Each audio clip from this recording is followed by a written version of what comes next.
presented by Maslin Beauty Blend Broadloom. Tonight's Tales of Tomorrow, What You Need, starring William Redfield with Edgar Staley.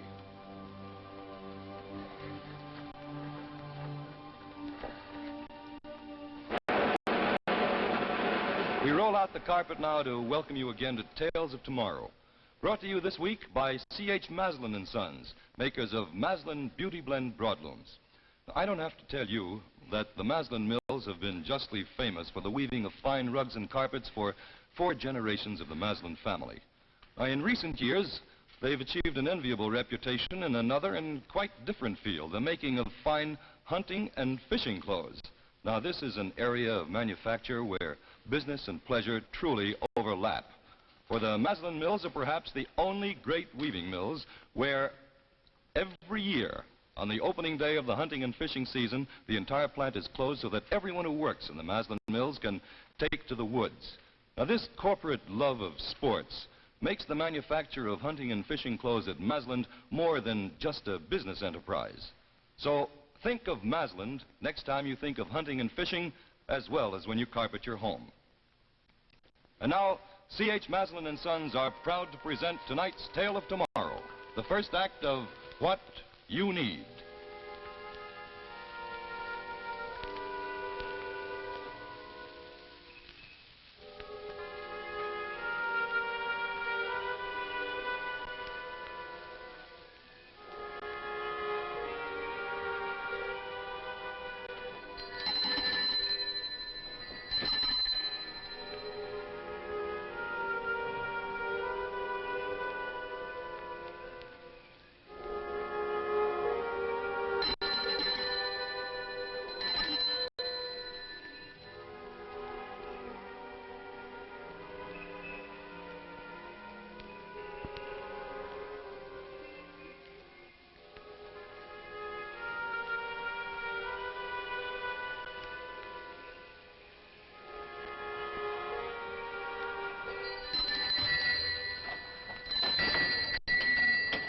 Good evening. What can I do for you? Maybe you can tell me what I need. Pardon? Your sign says I have what you need. Well? I'm sorry, Mr. Carmichael, Tom Carmichael. I'm a freelance writer. I've been watching your store for a couple of days now. Oh. I think there's a story here. Well, you're welcome to look around if you like. Mm-hmm. Now, for a beat-up-looking joint, your customers seem to be pretty well heeled. I hadn't noticed. I know it's a bit early, Mr. Talley, but I couldn't wait. Have you the time to get what I need? If you'll wait just a moment, I'll get it for you. Hey, you know, I'd like to get one of those, too. What are you talking about? Well, the gimmick, the gizmo, what we all need. Oh, I couldn't. This is much too... Oh, take it, please. Good day.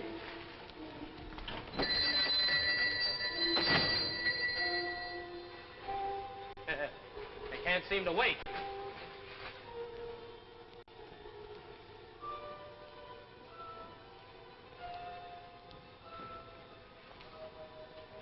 $5,000 for a gun.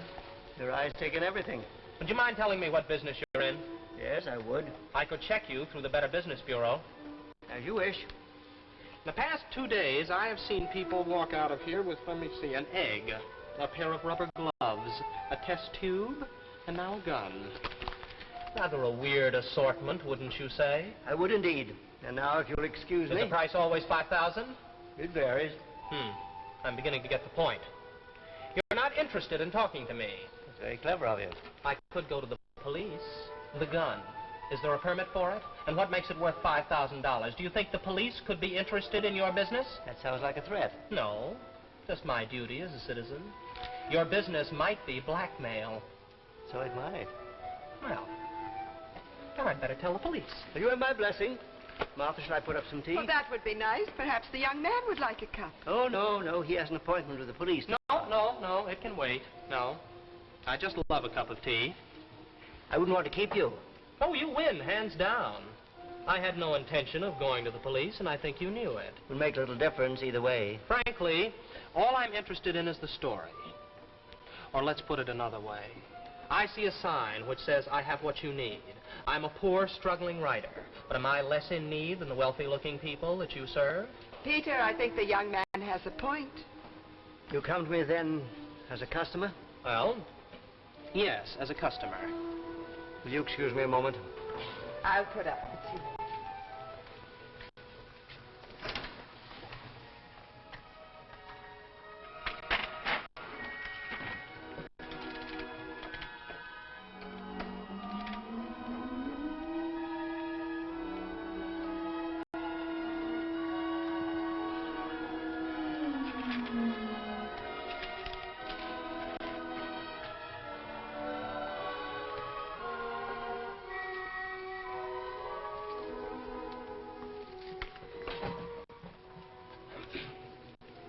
This, Mr. Carmichael, is what you need.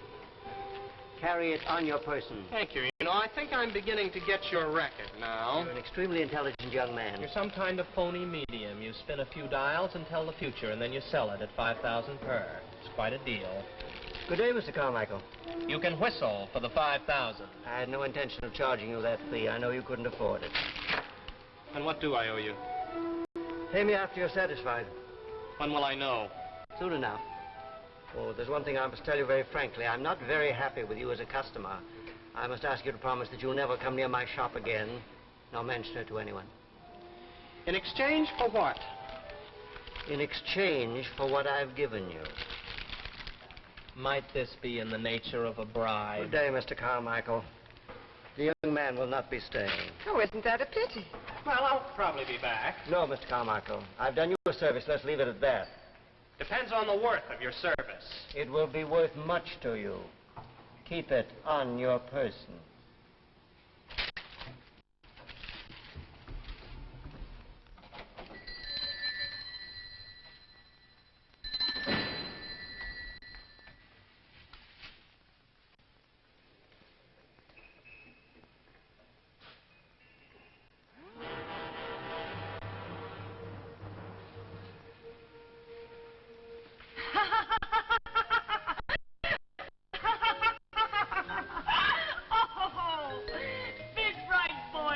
Carmichael, the wizard journalist. He with the nose for news. I think the old coot's right. You're probably in the wrong racket. Writer. Ha! You were probably born to be a dressmaker. Okay, cut it out. You cut it out. He gave you the shears. I'm not through with the old buzzard yet. I'll get something out of this. Yeah. Maybe another pair of scissors. I said stop it. Don't push me around. I don't go for it. Look, if you're going to mope all night, you may as well take me home. Well, I gotta figure it. There's an angle somewhere. There's always an angle. And you're always figuring. Tell you the truth, I'm getting a little tired of waiting around for you to come up with the right answer. I tell you, I saw it. A check for $5,000. 6 banker types walk in and walk out with packages. What if they all pay $5,000? That's $30,000. You and your telephone numbers. Big talk. But we always wind up eating in the automat. Dutch. The very least I get out of this is a story. That I promise. You won't even get that. You want to bet? Come on, drink up. Well, what's the rush? It's makeup night on Fred's magazine. I think maybe I can badger him into giving me a little advance on this yarn. Ha-ha. He'll want the facts. What then, sonny boy? Just watch an operator operate. 5 will get you 10. He okays the story. Hey, waiter, check. Yeah. Hey! Take it easy. Here, keep it.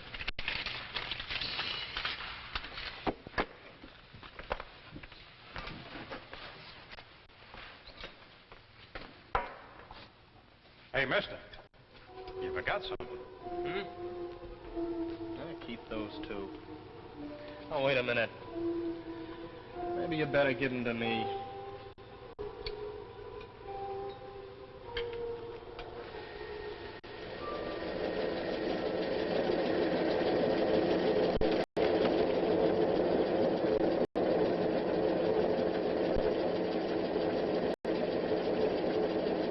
Hey, Fred, can you turn those off a minute so we can talk? No. I and sell it to Coleman. Good, go ahead and do that. I'd like to give you first crack at my stuff. You like to come in here when I'm up to my ears in work and try to talk me into giving you a go-ahead on something I'll be sorry for in the morning.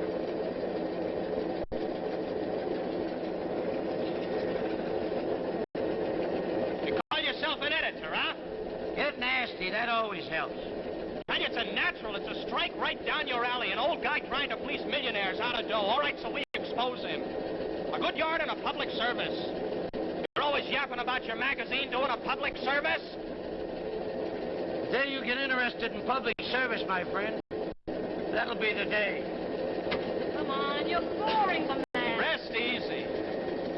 Give me just one objection. Just one? The last yarn you sold me cost me retraction and down there a libel suit. All right, I'll document the facts. Tom, I can't trust you. You smell a couple of bucks and you sit at home and get the whole story up out of your own head. Well, you can check it yourself. I'll take a picture of the place. Look, I don't deny that the place exists. What I want to know is what game the old man is playing. I already told you. Sure, you told me. Go out and prove it. Bring it to me on black and white. Show me where the old man is a fraud. Give me facts. Well, give me a verbal go-ahead. Give me a little advance. I'll tie the story tight enough for the FBI. No advance. If the idea's so hot, you're writer enough to go out and smell it out right through to the end. Bring something in here on paper, and I'll listen. Okay, you don't want first crack at it. When I do get the facts, you can whip on. Hey, look. Hey, Fred! Fred! Stop it, just start! Well, look up! Shut it off! No time, no time. There's a knife on the table there. There's no knife here. Look, in my pocket!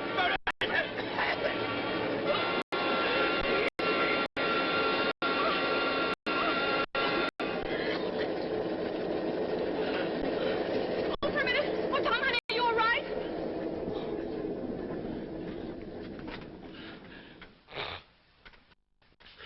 Well, that was close. You do tell. Wasn't my fault you got your scarf caught. All right, there. take it easy. I ain't liable to sue. Well, there she is. It's a lucky thing. It's a darn lucky thing. You owe your life to these shears. Yeah. About that story, Tom. Oh. You'll listen now, huh? Yeah, look, I think we can all use a drink. I got a bottle right here in the drawer. I'll go get it, and then you can talk your head off. Okay? Let's go, honey. This, Mr. Carmichael, is what you need. Carry it on your person. Tom? Get your coat, baby. We're getting out of here. Tom, what about that story? Forget it. It's mine now. It's all mine.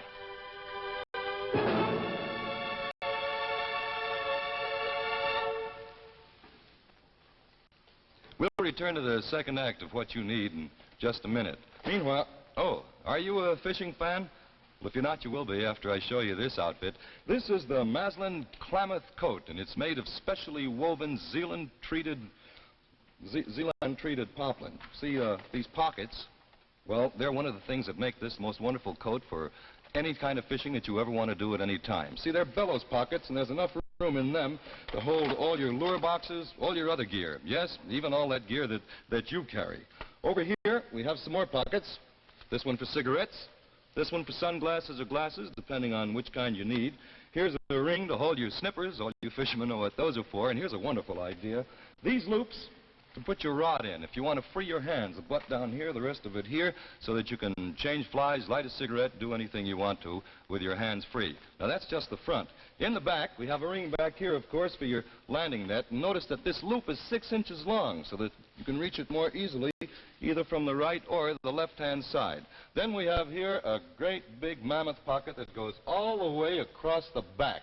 Zips open so you can store your lunch, rain jacket, or anything like that in there. Now get this, all this coat, all those features, and it costs only $18.50. Now, when it gets a little warmer, well, Maslin has the answer to that, too. And that is the famous Maslin Tackle Pack fishing vest designed by Lee Wolf, who was one of America's foremost fishermen. Here you'll notice that everything is carried high and dry to make for easier wading. As you can see, you have all the features that you have in the Klamath coat. At $15.75, it's no wonder that the Tackle Pack is just about the most popular single fishing garment in the country. See these two wonderful Maslin garments now at the store where you see this new display with a tackle pack over here, and on this side, the winter weather hunting coat, just to remind you that Maslin also makes fine clothes for hunting. Now, if you want the name of your local Maslin dealer, all you have to do is write your name and address on a postcard and mail it to Maslin Sportswear, Carlisle, Pennsylvania. Maslin Sportswear, Carlisle, Pennsylvania, and we'll notify you where you can see all these fine Maslin clothes. And now back to Act Two of What You Need, starring William Redfield and Edgar Staley.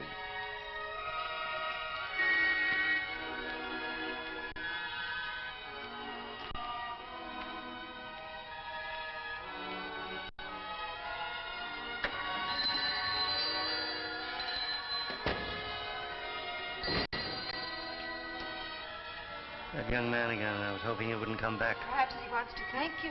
No, I'm afraid he wants much more than that. Now, there's one way to find out. Get confirmation from his own lips of what I already know. Oh, good evening. I'm afraid this is all I have. Let him keep it. Oh, no. I want you to have it. Your service was hardly repayable. Shears came in handy. You know what happened? Yes. How? I asked you not to come back. I had to come back. You saved my life. Then we'll say that I accept your thanks and let's be done with it. Those men, the ones who come here to get what they need, they're clients. They keep returning. What if they are? Well, if you're willing to help them when they're in trouble, why not me? Is it the money? I'll get the money. It's not the money. I help those who are worthy of help. Why is it so important that you should see into your future? All right. I'll be honest with you. That would be wise. A knowledge of the future would help me over hurdles that have blocked me in the past. I want to get married, Mr. Talley. My girl thinks I'm a flop. She's not the kind who would marry a flop. If I can find out what's in store for me, for us... You labor under a misapprehension. I cannot map out your future. Every man has several possible futures. The specific future that's to be yours must be your own free choice. I don't understand that. When you come in here, you're in the beam of my scanner. In my back room, I have a machine. By turning a calibrated dial, I can check on your possible futures. In one of these futures last night, I saw you killed by a printing press. And, in my other futures? I saw... Well, let's say that I saw various possibilities, depending upon how you react to different crises that arise. Well, tell me what they are. I can't do that. Why do you do it for others? It must be my own free choice. I stumbled on this power quite by accident. I don't care about that. But I do. I was a scientist. I worked with electronics, and at night I dabbled with astrology. The pure science and the abstract hobby led me to this. And I'm beginning to wonder if I can cope with it. Oh, no, come off it. I'm not a child. This thing, whatever it is, no matter how you came across it, it could be worth millions. I give every penny above my living expenses to charity. Tell it to Sweeney. Get out of here. I'm sorry I saved you. It's too late for that, old man, and much beside the point. Then come to your point, Mr. Carmichael. If you're not interested in money, that's your business. Well, frankly, money interests me. It always has. And in the end, money will kill you. Oh, no, not so long as you can turn the dial on that machine. And what if I refuse? Something tells me you know the answer to that as well as I do. You claim you're not interested in money. You're not interested in playing God. You're just doing it for mankind. You're saving the needy. Well, I will gamble that you love this little game of yours and will get rid of anything that stands in the way, and I'm in the way. So you are. Publicity will ruin you, and I'm just the guy to do it. I subscribe to your service. My price for silence is the future. I want to know what tomorrow will bring. I want what I need. I'd sooner wreck my machine. Go ahead! Peter!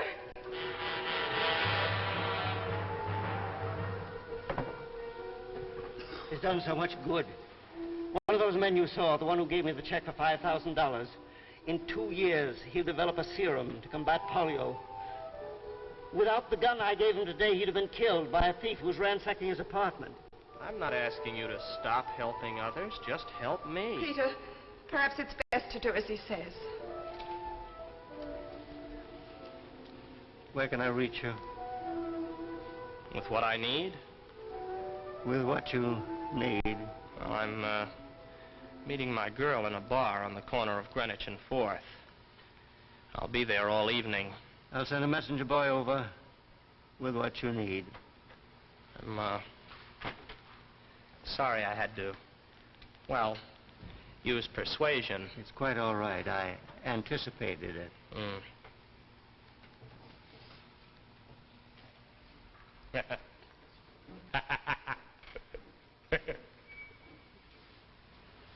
I was wrong about him. He's evil. I must check this at once.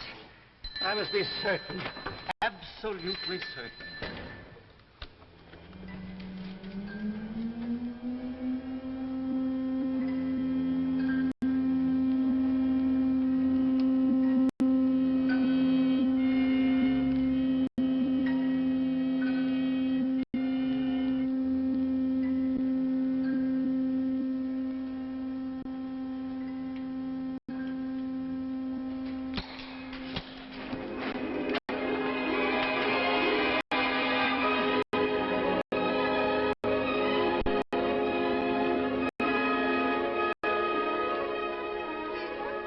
Peter, what was that? What was that noise?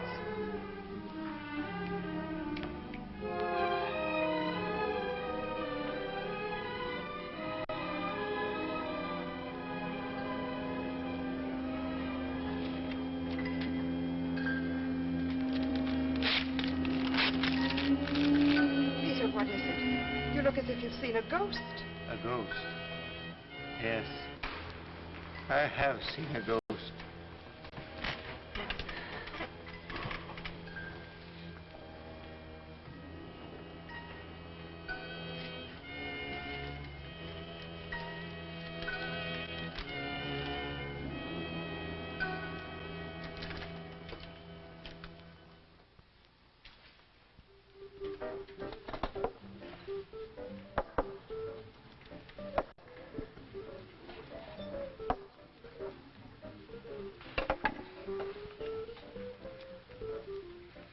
Take it easy. That's not ginger ale. Ah, I'm fine.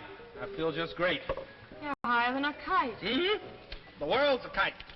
I got it by the tail. Up in the clouds. It's a long way down. Oh, no, we're not coming down, baby. Not this time. Dream, dream, dream. And the old man is worth $1 million. A walking mint.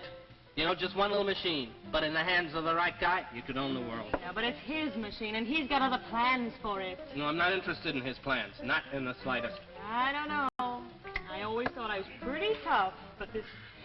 I don't know. Now, what goes through that beautiful blonde head of yours? The old man saved your life. Maybe you ought to be grateful. I told him thanks. What else? You're going to steal that machine. Is that it? I don't know. I haven't exactly figured out the mechanics of it yet, but I get the machine. I get it, or I break a leg trying. If you don't quit drinking, you're liable to break a leg, period. It's slippery outside. Hell, we gotta celebrate, don't we? We don't make $1 million every day, or at least we didn't. You, Mr. Carmichael? Hmm? Oh, yeah, in the flesh. Ah. Here, don't spend it all in one place.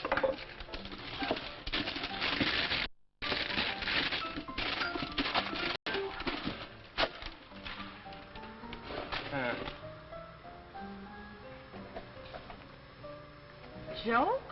No, I don't think the old goat has a sense of humor. Smooth. Yeah, well, just not the thing for a night like this. Yeah? But if it's what I need... Hey, what do you think you're doing? Are you crazy? Yeah, like a fox. You remember I almost threw away the shears? Well, little Tommy boy does not make the same mistake twice. All right, that's got it. Let's blow. You'll fall flat on your face. It'll serve you right. Oh, is that my sweet little baby talking? Take it easy. It's wet outside.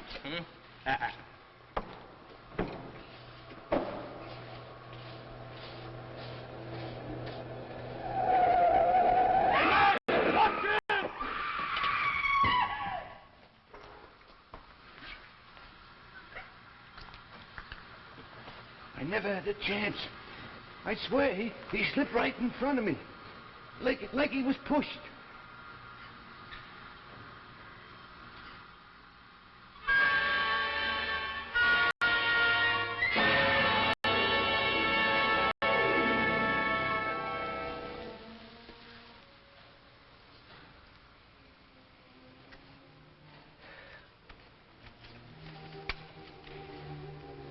Ma, please don't. I'd rather you didn't. Oh, I just thought perhaps the No, music... no, we'd be interrupted by the news, and I'd have to hear the consequences of my action. Martha, I can't cope with... Darling, I don't understand. The boy. I killed him. Oh, well, I can't believe that. You couldn't do such a thing.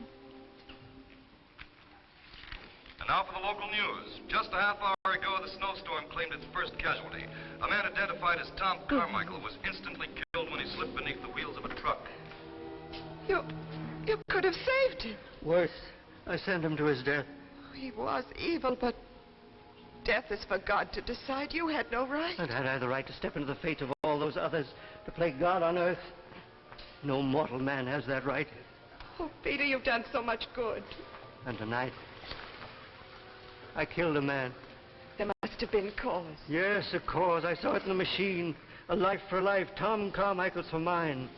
In 2 weeks, he would have killed me and stolen the machine for his own evil gain. But even so, you had no right.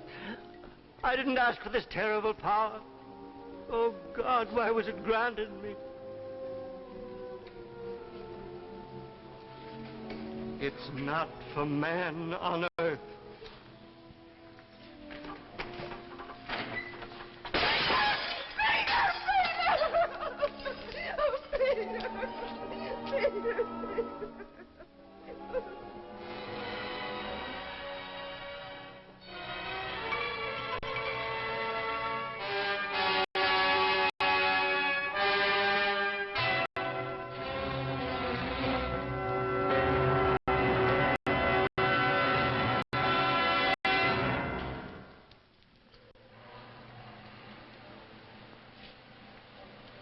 So ends tonight's Tales of Tomorrow. Next week, look for Age of Peril, starring Phyllis Kirk, an exciting story about crime detection in the future. And now, a reminder from C.H. Maslin and Sons.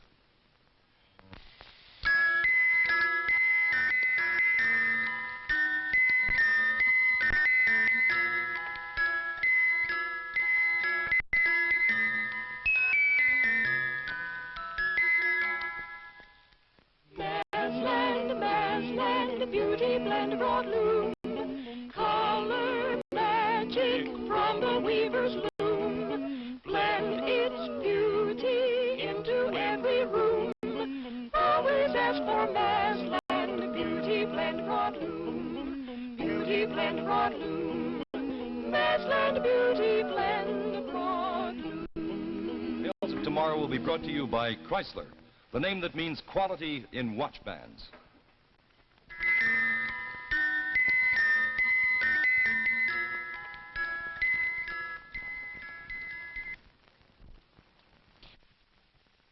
Men, make your watch look better than new with Chrysler's handsome Monte Cristo expansion watch band with a richly enameled crest. And ladies, see how Chrysler's new flirtation watch band adds jeweled beauty to your watch. Remember, look for Jacques Chrysler at your jeweler. It's the name that means quality in watch bands.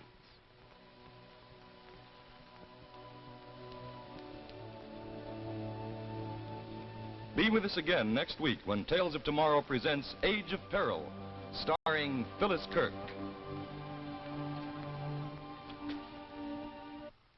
The preceding program, originally telecast by ABC in New York, has come to you by special video recording. This is ABC, the American Broadcasting Company.